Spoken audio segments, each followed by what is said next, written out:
Before the rise of Persia, the Near East was a land of chaos and constant warfare. For centuries, great powers had clashed, ruled, and crumbled, leaving behind a fragmented world filled with rival city-states, warring kingdoms, and fading empires. The once mighty Assyrians, who had ruled with terror, had been overthrown. The Babylonians, under Nebuchadnezzar II, had seized power but struggled to maintain control. In the West, the Greeks were emerging as independent city-states, and to the east, the Indian subcontinent was divided into scattered kingdoms. The world was waiting for a new force, a power strong enough to unify the region. And that force came in the form of an unlikely people, the Persians.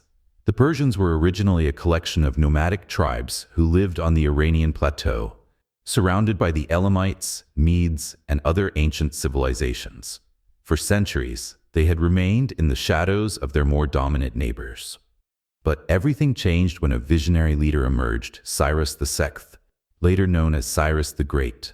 Born around 600 BCE, Cyrus belonged to the Achaemenid dynasty, a relatively small and obscure ruling family at the time.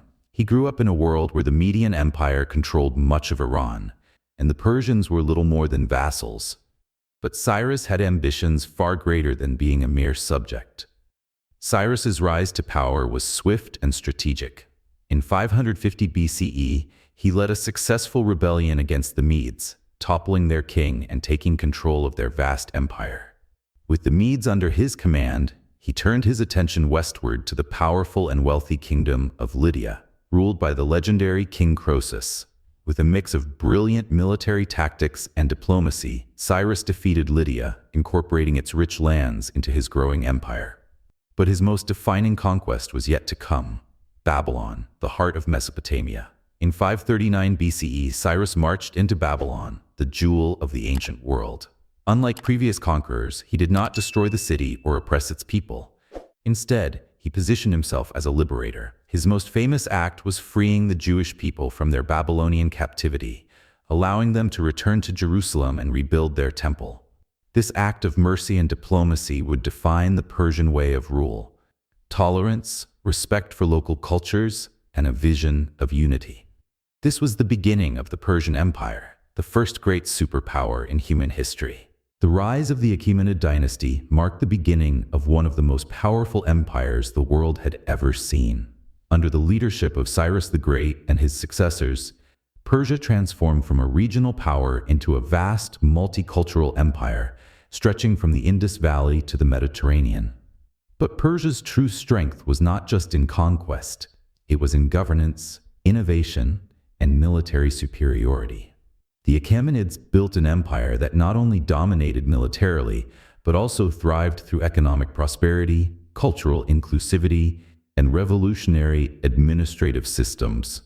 This period, known as the Golden Age of Persia, saw the Persian Empire at its peak, introducing governance models that would influence civilizations for centuries to come. Following Cyrus the Great, who laid the foundation of the Persian Empire, his son Cambyses II continued his expansion by conquering Egypt, bringing the mighty civilization of the pharaohs under Persian rule. However, Cambyses was a controversial figure, known for his ruthless tactics, and his reign ended abruptly, leading to a power struggle. This vacuum was soon filled by one of the greatest Persian rulers of all time, Darius the Great. Darius I was not directly related to Cyrus, but claimed legitimacy through Achaemenid lineage. More importantly, he was a brilliant strategist and administrator who understood that maintaining such a massive empire required more than brute force. He embarked on a series of reforms that solidified Persia's control, setting the stage for what would become a legendary era of prosperity and efficiency.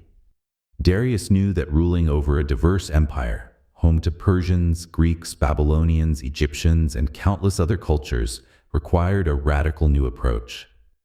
Instead of imposing one uniform system, he implemented the satrapy system, a decentralized form of governance that allowed local rulers, known as satraps, to govern different provinces while remaining loyal to the Persian king.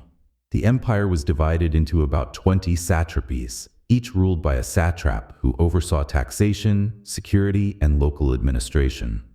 However, to prevent rebellion and corruption, Darius established a network of royal spies, often referred to as the king's eyes and ears, who reported directly to him. This innovative structure allowed Persia to remain both vast and stable, a rare achievement in the ancient world. Unlike previous empires, which often crushed local customs and imposed their own traditions, the Persians ruled with religious and cultural tolerance. Darius allowed conquered peoples to continue practicing their religions, speaking their languages, and maintaining their customs. This approach fostered loyalty and prevented widespread revolts.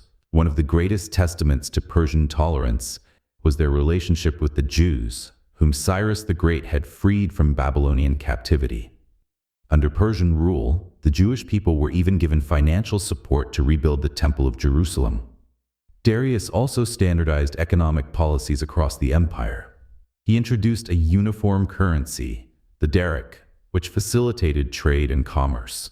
Taxes were collected fairly, and revenues were reinvested in infrastructure projects that strengthened the empire's economy. The combination of governance, tolerance, and economic stability made Persia one of the most prosperous empires in history. Managing a vast empire required a robust communication network, and this is where Persia revolutionized long-distance governance. Darius ordered the construction of the Royal Road, a vast network stretching over 2,700 kilometers, 1,700 miles from Sardis in Anatolia, modern Turkey, to Susa in Persia, modern Iran. This road became the lifeline of the empire, allowing messages, goods, and armies to travel with incredible efficiency. The Persian postal system was unmatched in the ancient world. Along the Royal Road, relay stations with fresh horses and couriers were set up at regular intervals. These couriers, operating on a system similar to the Pony Express, could deliver messages across the empire in a matter of days, an extraordinary feat for the time. The Greek historian Herodotus once wrote about the Persian couriers, saying, "Neither snow, nor rain, nor heat, nor darkness stops these couriers from completing their appointed course with all speed." This system allowed the Persian kings to maintain control over distant regions and respond quickly to any potential threats. In addition to the Royal Road, Darius improved trade routes, built canals connecting the Nile and the Red Sea, and developed an early form of banking. Markets flourished, and Persian merchants became some of the most successful traders of the ancient world. While Persia's administrative system was groundbreaking, its military was equally formidable. The Persian army was one of the most powerful and well-organized military forces of the ancient world. And at the heart of it stood the legendary unit known as the Immortals. The Immortals were an elite force of 10,000 highly trained warriors who served as the personal guard of the Persian king and formed the empire's military backbone. What made them legendary was not just their fighting skills, but their discipline and ability to remain an unbreakable force on the battlefield. The name Immortals came from their unique replacement strategy. Whenever a soldier was killed or injured, he was immediately replaced, ensuring that their numbers never dropped below 10,000. To the enemy, they seemed invincible, always at full strength. Equipped with scale armor, wicker shields, bows, and short swords, the Immortals were trained in both archery and hand-to-hand combat. Their psychological warfare was just as powerful as their physical might. When they marched into battle, they did so in complete silence, striking fear into their opponents. Beyond the Immortals, the Persian military included multi-ethnic troops from across the empire. From Persian cavalry to Egyptian marines and Greek mercenaries, the Persian army was an international force, capable of adapting to different battle conditions. Their greatest test came against the Greeks in the Persian Wars, where they faced legendary opponents such as the Spartans at Thermopylae and the Athenians at Marathon. Though they suffered defeats, their military prowess remained undeniable, and for over 200 years, they protected and expanded one of the greatest empires in history. The Golden Age of Persia under the Achaemenid dynasty was a remarkable period of innovation, expansion, and prosperity. Their governance system, built on satrapies and tolerance, allowed them to rule vast lands without the constant rebellions that plagued other empires. Their royal road and communication networks enabled them to control their massive territory with efficiency unseen in the ancient world. And their military, led by the legendary immortals, made them a force feared across the globe. While no empire lasts forever, the achievements of the Persian Golden Age influenced countless civilizations, including the Greeks, Romans, and later Islamic empires. From governance to military strategy, their legacy remains one of the most influential in human history. This was not just an empire of conquest, it was an empire of vision, innovation, and unparalleled grandeur. For much of its early history, Persia had expanded with little resistance, steamrolling over ancient empires and uniting diverse peoples under its rule. But the Greeks were different. Small, divided, and constantly warring among themselves, they were far from a mighty empire. Yet they possessed something Persia had not encountered before: unyielding defiance, military ingenuity, and a culture that refused to submit. This set the stage for one of the most legendary conflicts in history, the Persian Wars, a clash of East versus West that would shape the destiny of both civilizations. Darius the Great, arguably one of Persia's most formidable rulers, had spent years expanding his empire, bringing Babylon, Egypt, and regions of India under Persian control. However, one group remained a thorn in his side: the Greeks. Persia had already absorbed parts of Anatolia, modern-day Turkey, which included Greek city-states known as Ionia. Though they were under Persian rule, the Ionians were culturally Greek and never fully accepted their Persian overlords. In 499 BCE, the Ionian revolt erupted. These Greeks, supported by Athens and other city-states, rebelled against Persian rule, burning the city of Sardis. Darius crushed the rebellion, but he did not forget who had aided them. Furious, he turned his full attention toward Greece, determined to punish Athens and bring the entire Greek world under Persian rule. According to legend, he was so obsessed with vengeance that he ordered a servant to whisper to him every day, "Master, remember the Athenians." In 490 BCE, Darius launched his first full-scale invasion of Greece, sending a fleet across the Aegean. His goal was clear: conquer Athens, subdue Greece, and cement Persian dominance over the West. However, what happened next was something the world had never seen before. A smaller, outnumbered Greek army would deliver Persia its first major defeat. The Persian forces landed at Marathon, a plain northeast of Athens. Estimates suggest they numbered around 25,000 soldiers, including Persian cavalry and archers. The Athenians, in contrast, had only 10,000 hoplites, heavily armed soldiers. With little cavalry support, outnumbered more than 2-1, Athens faced an impossible choice: fight or surrender. Instead of waiting for Persian reinforcements, the Athenian general Miltiades devised a bold plan.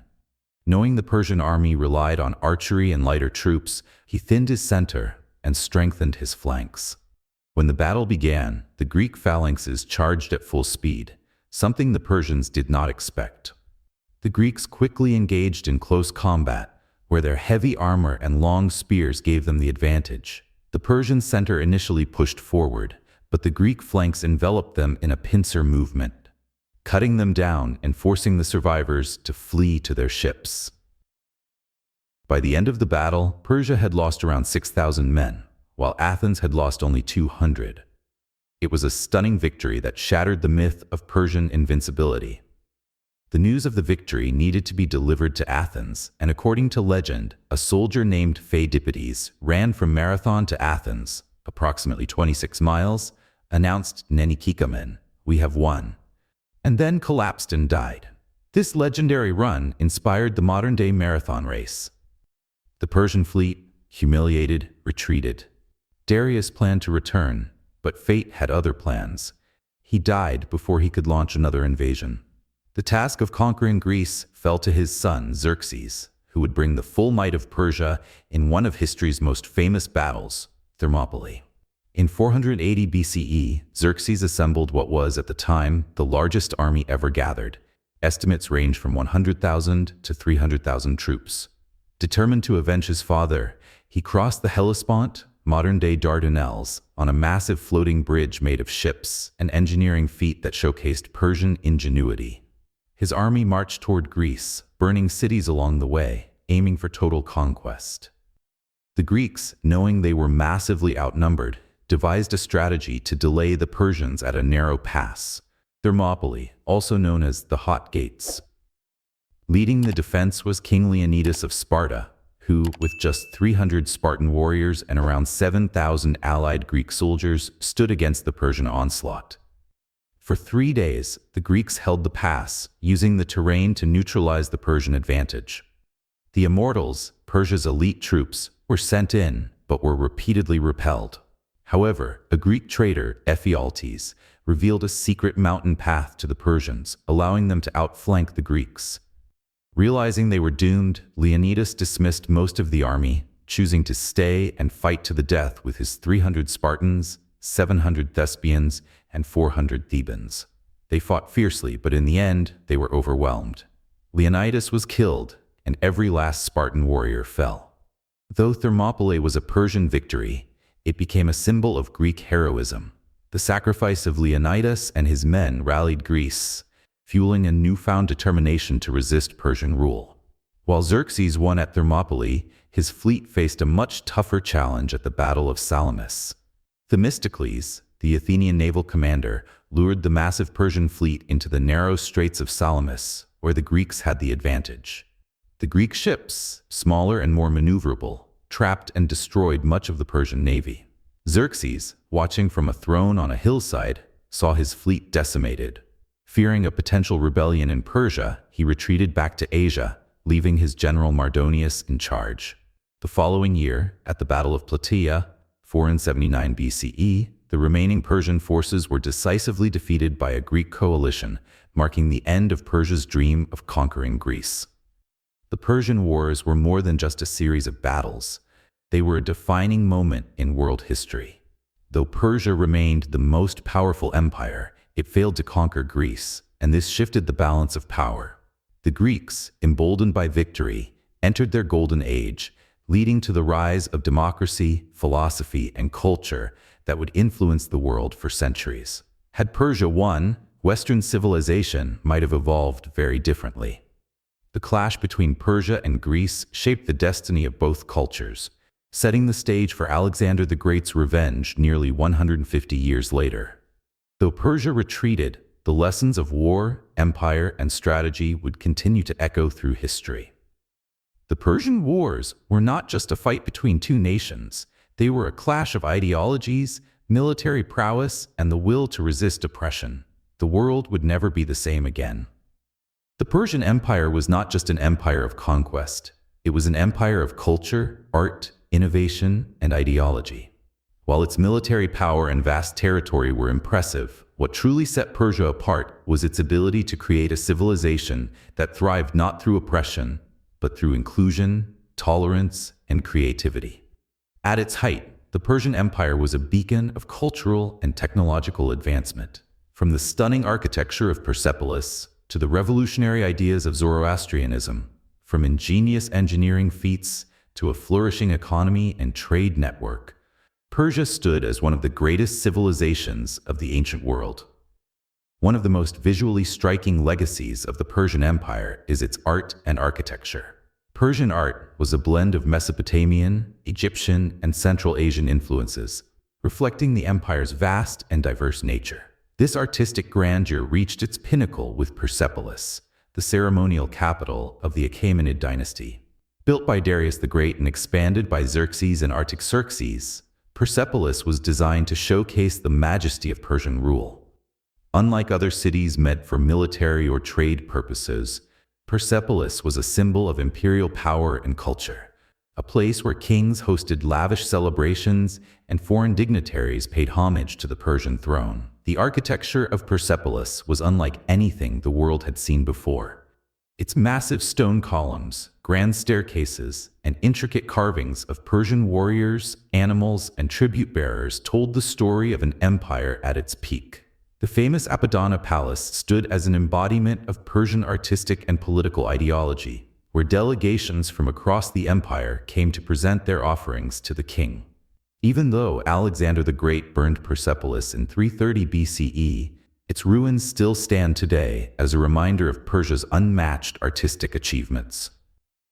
The reliefs, inscriptions, and monumental gates of the city continue to awe historians and visitors alike, telling the tale of an empire that once ruled the known world. While many ancient empires ruled through divine authority and pantheistic traditions, Persia was home to one of the world's first major monotheistic religions, Zoroastrianism. This faith, founded by the prophet Zarathustra, Zoroaster, around the 6th century BCE, played a crucial role in shaping Persian culture and governance. At the core of Zoroastrianism was the belief in a cosmic struggle between good and evil, represented by the benevolent god Ahura Mazda and the destructive spirit Angra Mainyu. The religion emphasized truth, righteousness, and personal responsibility, values that influenced Persian rulers, especially Darius the Great, who credited Ahura Mazda for his rule and victories. Zoroastrianism also introduced some of the first ethical and moral frameworks in history, including concepts of heaven, hell, and judgment after death, ideas that later influenced Judaism, Christianity, and Islam. Fire, symbolizing purity and divine presence, became a central element of worship, leading to the construction of fire temples where sacred flames burned continuously.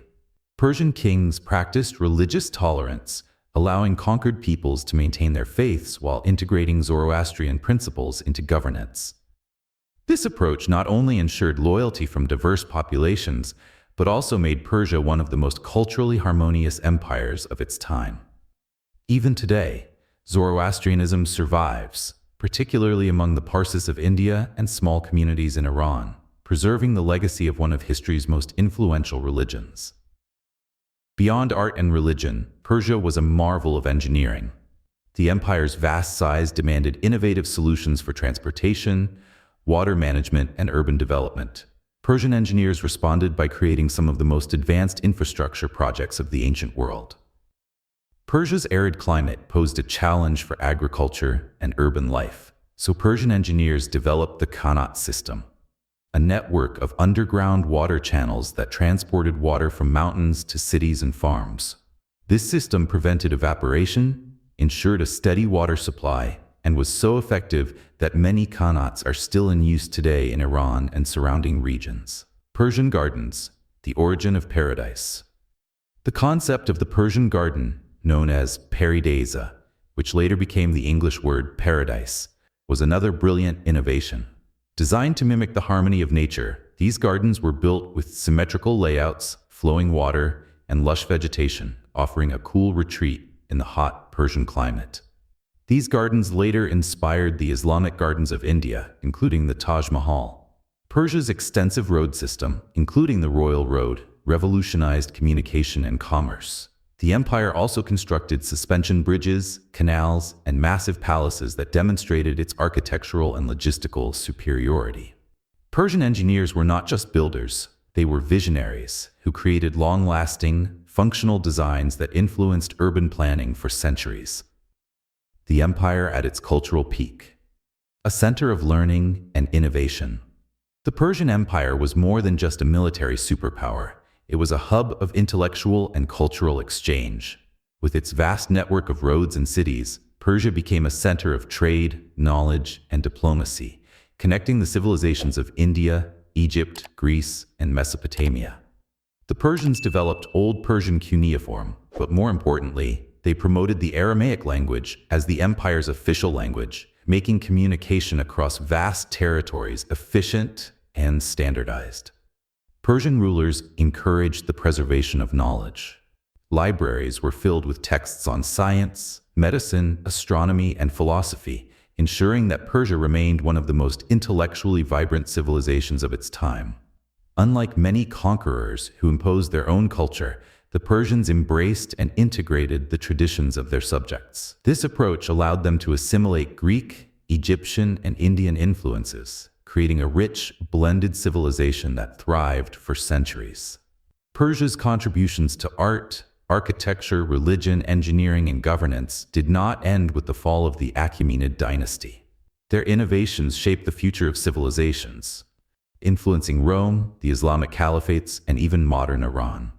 From the stunning ruins of Persepolis to the enduring principles of Zoroastrianism, from the Qanat water systems still in use today to the concept of paradise in Persian gardens, The Persian Empire left an indelible mark on human history. Persia was not just an empire of war, it was an empire of wisdom, creativity, and unparalleled vision. For more than 2 centuries, the Persian Empire stood as the most powerful civilization in the world. It stretched from the Indus Valley to the Mediterranean, dominating lands, cultures, and trade routes. But no empire lasts forever. Persia did not fall in a single battle. It crumbled from within before being struck by an external force it could not withstand. What caused the downfall of the once mighty Achaemenid dynasty? The answers lie in weak successors, political intrigues, betrayals, and a young conqueror whose ambition knew no bounds, Alexander the Great. After the golden era of Darius the Great and Xerxes, the Persian Empire began a slow decline. Over time, the Achaemenid rulers became weaker, more complacent, and detached from the realities of governance. Unlike their warrior king predecessors, many later rulers were more concerned with palace luxury than battlefield strategy. Corruption spread throughout the royal court. Satraps, provincial governors, who had once been loyal administrators, became power-hungry and often ruled their regions as independent kings. Civil wars, assassinations, and internal betrayals weakened the empire from within. Persia was no longer the disciplined, formidable empire it once was. It had become a fractured giant. One of the last Achaemenid kings, Artaxerxes III, r. 358 to 338 BCE, attempted to restore Persian strength by suppressing rebellions and strengthening the military. However, his reign ended in murder at the hands of his own court officials, a sign of just how unstable Persia had become. His successor, Darius III, would be the last ruler of the empire, but he was not the strong leader Persia needed. As Persia was crumbling, a new power was rising in the west, Macedonia, led by a young and ambitious king named Alexander the Great. Born to King Philip II of Macedon, Alexander was trained in war, strategy, and leadership from an early age. He admired Persian greatness, but saw it as an empire in decline, ripe for conquest. In 334 BCE, Alexander launched his invasion of Persia, landing in Asia Minor with 40,000 highly trained Macedonian soldiers. Despite having a far larger empire, Persia was unprepared for his lightning-fast military tactics. Darius III, the Persian king, underestimated Alexander. He was not a weak ruler, but he lacked the strategic brilliance of the Achaemenid kings before him. Their first major clash came at the Battle of Issus in 333 BCE, where Darius, despite having superior numbers, was outmaneuvered. As the Macedonians broke through Persian lines, Darius panicked and fled the battlefield, leaving behind his own family. This humiliation weakened his authority, and many Persian governors began questioning their loyalty to the empire. Darius tried to regroup and offered Alexander a peace deal, but the young conqueror refused. He wanted all of Persia, not a compromise. The final confrontation came in 331 BCE at the Battle of Gaugamela, one of the most decisive battles in history.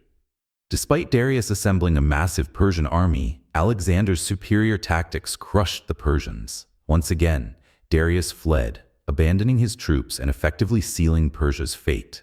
Darius III was later betrayed and murdered by his own satraps while fleeing eastward. When Alexander found his body, he was reportedly furious that he had been denied the chance to defeat Darius in combat. The last great king of the Achaemenid dynasty was dead, and Persia belonged to Alexander. With Darius dead and the Persian capital cities under his control, Alexander marched into Persepolis, the ceremonial heart of Persia. What happened next remains one of the most controversial moments in history, the burning of Persepolis. According to historical accounts, Alexander and his army looted the city, stripping it of its immense wealth. Then, in a night of drunken celebration, Persepolis was set ablaze, reducing one of the most magnificent cities of the ancient world to ruins. But was this act of destruction revenge or an accident? Some historians believe Alexander burned Persepolis intentionally as payback for Xerxes' destruction of Athens over a century earlier. Others suggest it was a drunken mistake or even a strategic move to eliminate a Persian symbol of power. Whatever the reason, the flames of Persepolis marked the symbolic end of the Persian Empire. With Persepolis in ashes and Darius III dead, Alexander claimed the Persian throne, declaring himself the rightful ruler. But Persia did not simply vanish overnight. For a few years, Alexander tried to integrate Persian customs into his rule. He married a Persian princess, adopted Persian dress, and even included Persians in his army and administration. However, his untimely death in 323 BCE at just 32 years old left Persia without a leader strong enough to hold it together. After Alexander's death, his generals divided the empire among themselves. The Persian heartland became part of the Seleucid Empire, ruled by one of Alexander's generals, Seleucus I Nicator. But the region never regained the power it once held. The great Achaemenid dynasty was gone, and Persia had become a land ruled by foreign kings. Though Persia fell, its influence never faded.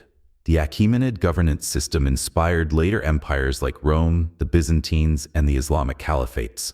Zoroastrianism influenced major world religions. Persian art, architecture, and engineering left a lasting legacy that can still be seen today. The Persian Empire was not simply conquered, it was absorbed, transformed, and remembered. Alexander may have won the war, but in many ways, Persia's culture outlived his empire. This was not just a kingdom, it was a civilization that changed the course of history.